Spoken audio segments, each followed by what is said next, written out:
12 करोड़ रुपए मालियत के बिटकॉइंस मामले में गुजरात स्टेट से वाबस्ता एसीबी के स्पेशल कोर्ट ने बहुत ही अच्छा और बहुत ही बड़ा फैसला सुना दिया है, जिसमें एसीबी कोर्ट ने गुजरात के अमरेली असेंबली कॉन्स्टिट्यूंसी से वाबस्ता बीजेपी के former MLA Nalin Kotadia, former IPS officer यानी उस वक्त के अमरेली एसपी जगदीश पटेल, उस वक्त के अमरेली से वाबस्ता लोकल क्राइम ब्रांच इंस्पेक्टर अनंत पटेल के अलावा दूसरे 9 पुलिस स्टाफ, एक एडवोकेट कीर्तन धीरू पटेल और एक आदमी कृत पालाडिया को लाइफ इम्प्रिजमेंट की सजा का फैसला सुना दिया है, जबकि एक एडवोकेट जतिन पटेल को एक्विटल कर दिया गया। इस तरह से जुमला 15 लोगों में से 14 लोगों को लाइफ इम्प्रिजमेंट की सजा और साथ में एक को 25,000 रुपये रकम जुर्माना भी अदा करने का हुक्म जारी किया है, क्योंकि इन लोगों ने 11 फरवरी साल 2018 को अमरेली से वाबस्ता एक बिजनेसमैन शैलेश बाबूलाल भट्ट को किडनैप किया और फिर उसके बाद केशव फार्म में ले जाकर 12 बजे से 6 बजे तक वहां 6 घंटों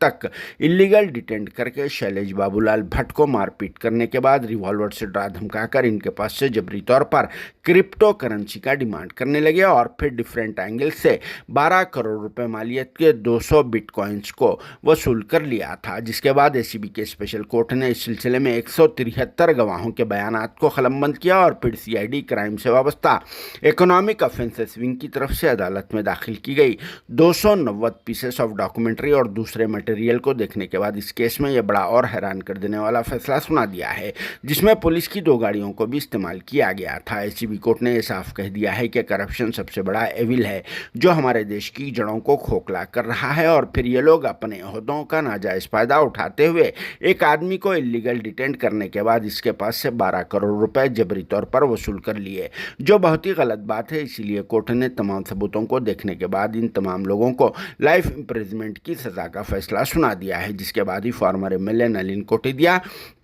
और farmer IPS retired policeman Jagdish Patel व दूसरों को कसूरवार पाया गया और फिर यह सज़ा सुना दी गई, जिस पर फॉर्मर एमएलए नलिन कोटादिया ने कहा कि इन्हें पॉलिटिकल लेवल पर इस केस में फांसा गया और फिर दूसरी तरफ farmer IPS officer Jagdish Patel ने कहा कि केस को गलत अंदाज में पेश किया गया। इसके अलावा दूसरे कांस्टेबल रैंक के पुलिस ऑफिसर्स ने कहा कि वो तो सबॉर्डिनेट होते हैं और हायर ऑफिसर जो बोलेगा उस पर ही अमल किया जाएगा। जिस पर आप सबका क्या कहना है? क्या ये लोग बेकसूर हो सकते हैं? कमेंट बॉक्स में ज़रूर जवाब देना। Bureau report, RS news, Hyderabad.